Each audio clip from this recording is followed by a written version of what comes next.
So C12, seat number 44।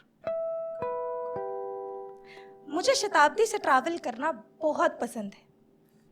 वो हल्के से थोड़ा तेज टेम्परेचर, कंफर्टेबल सीट्स और एक कांस्टेंट अंकल जो चाय की हर चुस्की के साथ ये कहते नहीं थकते कि बताओ भाई साहब, रेलवे की चाय भी कोई चाय है। और फिर वे कहते कहते दूसरा चाय का कप ऑर्डर कर देते हैं। आज जब मैं शताब्दी से ट्रैवल कर रही थी तो ऐसे ही एक नहीं 2 अंकल मेरे सीट के बिल्कुल सामने वाली सीट पे बैठे थे। अभी उन्होंने दूसरा चाय का कप पीना शुरू ही किया था कि एक अंकल कहते हैं कि भाई साहब, आजकल की औलाद का कोई भरोसा नहीं है, लड़कों का तो स्पेशली। इनकी बीवियां आती हैं, इनको भी भगा के ले जाती हैं। अभी अंकल लोग आपस में बातें कर ही रहे थे कि दूसरे अंकल कुछ बोलने लगे। उससे पहले उन्होंने देखा कि सामने मैं बैठी हूँ, तो वो हंसते हुए चुप हो गए। अब कोई रेगुलर दिन होता तो डेफिनेटली अपनी आदत अनुसार मैं कुछ ना कुछ जवाब जरूर देती, लेकिन आज का दिन कुछ अलग सा था। मन में एक बेचैनी थी क्योंकि आने वाले स्टेशन का प्लेटफॉर्म नंबर 3 मुझे पहचानता था 2012 से। ये वही प्लेटफॉर्म था जहां पर मैं उससे मिला करती थी, वो जिसकी हाइट 10th में थी 5'8", 11वीं में हो गई 6'1", रीजन जवानी बताया करता था। जिससे मैं तब मिली थी जब व्हाट्सएप पर लास्ट सीन हाइड करने का ऑप्शन नहीं होता था। जिससे मैं तब मिली थी जब फेसबुक हमारे मम्मी पापा नहीं हम चलाया करते थे। जिससे मैं तब मिली थी जब लॉन्ग डिस्टेंस सक्स जैसा कॉन्सेप्ट फिजूल सा लगा करता था। इसी प्लेटफॉर्म पर खड़े होकर एक दिन मैंने उससे कहा था कि सुनो, 19 में ग्रेजुएशन कर लूंगी, 21 में पोस्ट ग्रेड हो जाएगी, 26 तक पीएचडी निपटा लूंगी, 27 में फिर हम शादी कर लेंगे। ये सुनते ही वो बहुत खुश हो गया था। खुश तो वो 27 वाली बात से हुआ था, लेकिन एकदम से कहता है कि ये जो 19 में तुम्हें ग्रेजुएशन निपटानी है ना, उसके लिए मैडम एक एग्जाम देना पड़ता है। तो तुम एक काम करो, तुम दिल्ली में बढ़िया से कोचिंग सेंटर में एडमिशन करा लो। जो लॉन्ग डिस्टेंस है उसका हम हैक निकाल लेंगे और हम हर वीकेंड मिल लिया करेंगे। कहेंगे 1 मिनट, ये जो पूरी तुमने गुत्थी सुलझाई है एक बार मुझे भी समझा दो, क्योंकि मुझे कुछ समझ में नहीं आ रहा है। कहते देखो, तुम्हारे शहर से चलकर जो भी ट्रेन दिल्ली तक जाती है वो मेरे शहर रुकती है ज़रूर। तो तुम वीकेंड बैच में एडमिशन लोगी, हर सैटरडे संडे ट्रेन तुम्हें यहाँ पर लेकर आया करेगी, मैं तुमसे मिलने आ जाया करूँगा 5 मिनट के लिए। अब ये सुनते ही पहले तो मुझे ऐसे हुआ, हाय नहीं मेरा ग्रीन फॉरेस्ट। लेकिन अपनी भावनाओं को कंट्रोल में रखते हुए मैंने एक केयरिंग कंसिडरेट गर्लफ्रेंड की तरह उससे पूछा कि यार 5 मिनट के लिए मिलने आओगे, बस ऐसे थोड़ी होता है। तो बोलता है 5 थोड़ी 10 मिनट, 5 जाने के 5 आने के।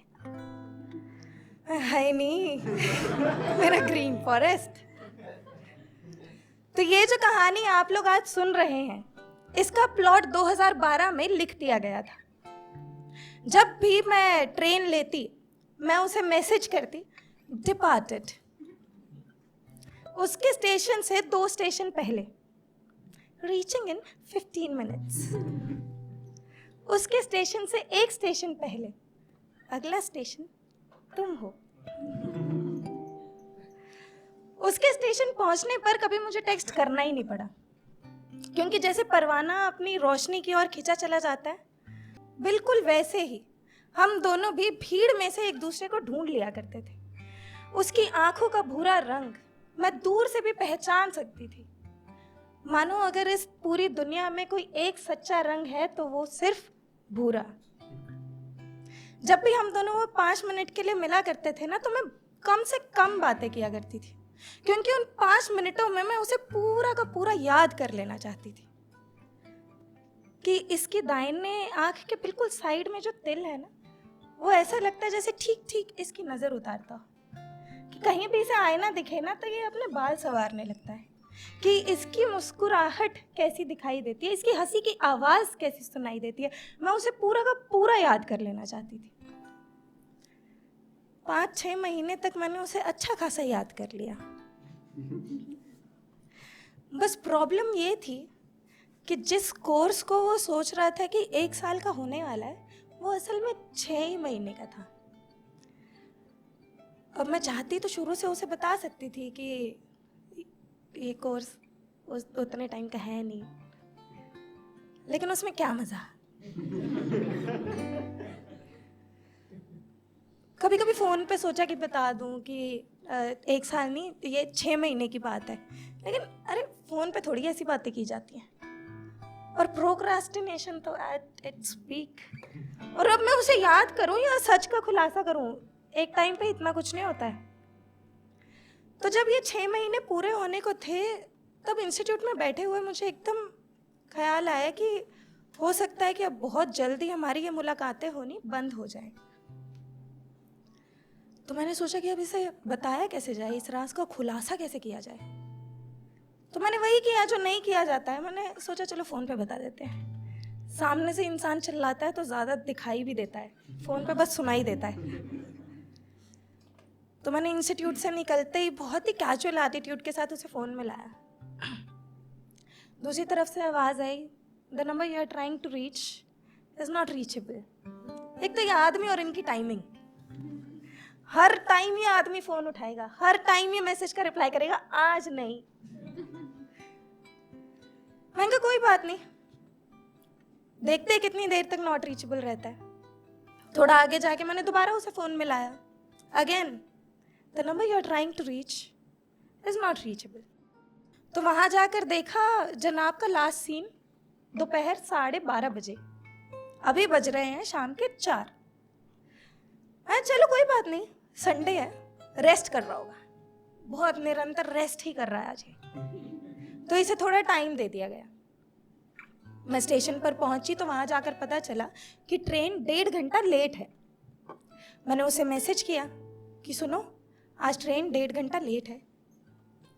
Message not delivered. Last seen 12:30 बजे। थोड़ा सा इंतज़ार करने के बाद मैंने फिर से उसे फ़ोन मिलाया। फिर से आंटी कहती कि the number you are trying to reach is not reachable. और वो पहली बार ऐसे हो रहा था कि वो कहीं दिखाई या सुनाई नहीं दे रहा था मुझे। ट्रेन का लेट होना मैं जानती थी, उससे मुझे डांट पड़ना ये भी मैं जानती थी, उसका मुझसे खफा हो जाना भी मैं जानती थी, लेकिन उसका मेरे आसपास ना होना ये मैं नहीं जानती थी। अगर मैंने वो ट्रेन लेना छोड़ दिया, अगर ये 5 मिनट वाली मुलाकातें नहीं हुई, तो क्या हम भी नहीं रहेंगे? मैं चाहती थी कि कुछ भी करके उससे बात हो जाए, क्योंकि क्या था ना कि जब भी मैं उसे मैसेज करती थी तो वो ऐसे होता था जैसे मैं नदी में एक पत्थर उछाल कर फेंक रही हूँ और उससे एक आवाज आ रही है डुक, जो कि उसका रिप्लाई होता था। आज मैं नदी में पत्थर फेंके जा रही हूँ, लेकिन डुक की आवाज ही नहीं है। 1.5 घंटे बाद ट्रेन आई। नियम अनुसार मैंने उसे मैसेज किया, डिपार्टेड। लास्ट सीन 12:30 बजे, मैसेज नॉट डिलीवर्ड। उसका इनबॉक्स उस टाइम मुझे चिल्ला कर बोल रहा था कि आज ये नहीं आएगा, लेकिन ट्रेन ने बीच में कहा कि अरे कुछ भी हो सकता है, आ भी सकता है। आएंगे, तुम बड़ा जानती हो इसको। ट्रेन चलने लगी, मैं पत्थर फेंके जा रही थी, लेकिन कोई आवाज हो ही नहीं रही थी। उसके स्टेशन से 2 स्टेशन पहले, reaching in 15 minutes. Message not delivered. Last seen 12:30 बजे।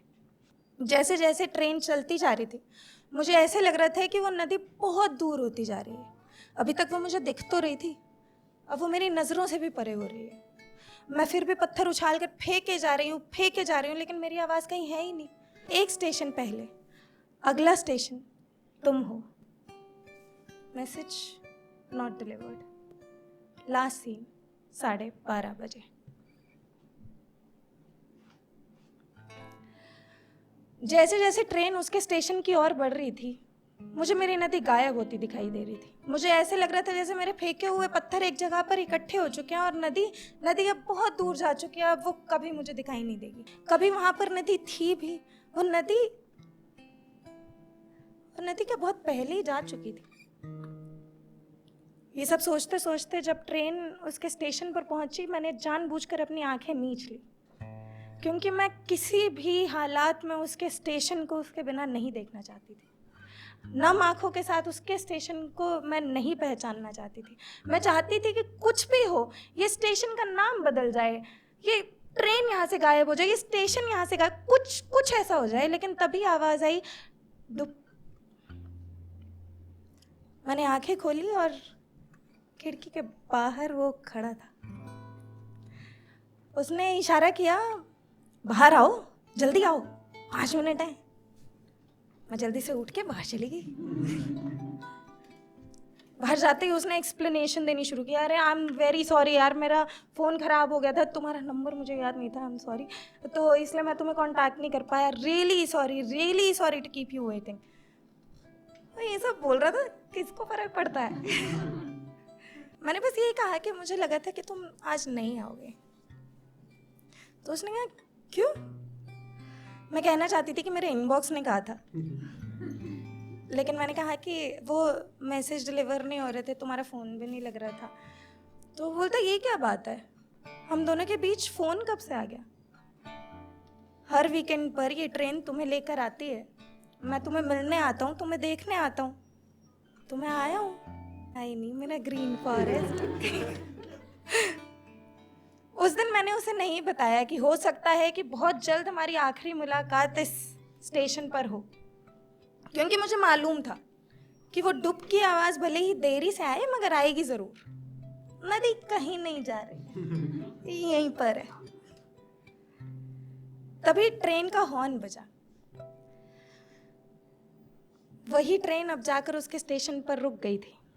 2025 में मैं अब उस प्लेटफॉर्म को देख रही थी, वो मुझे देख रहा था। उसने मुझसे कोई सवाल नहीं किया। नदी अब है ही नहीं। इनबॉक्स में अब उसका नाम कहीं दिखाई नहीं देता। डुब की आवाज़ मेरे जीवन से कोसों दूर जा चुकी है। कि तभी बाहर से चलकर एक लड़की कोच में आकर बैठती है, बिल्कुल मेरे सामने वाली सीट पर। वो बाहर खड़े लड़के को बाय करते हुए इशारे से कहती है कि घर पहुंच के फ़ोन करना। उन दोनों को ऐसे देखकर प्लेटफॉर्म मुझे बताता है कि कह के गई है, 19 में ग्रेजुएशन कर लूंगी, 21 में पोस्ट ग्रेड हो जाएंगी, 26 में PhD निपटा लूंगी, 27 में हम शादी कर लेंगे।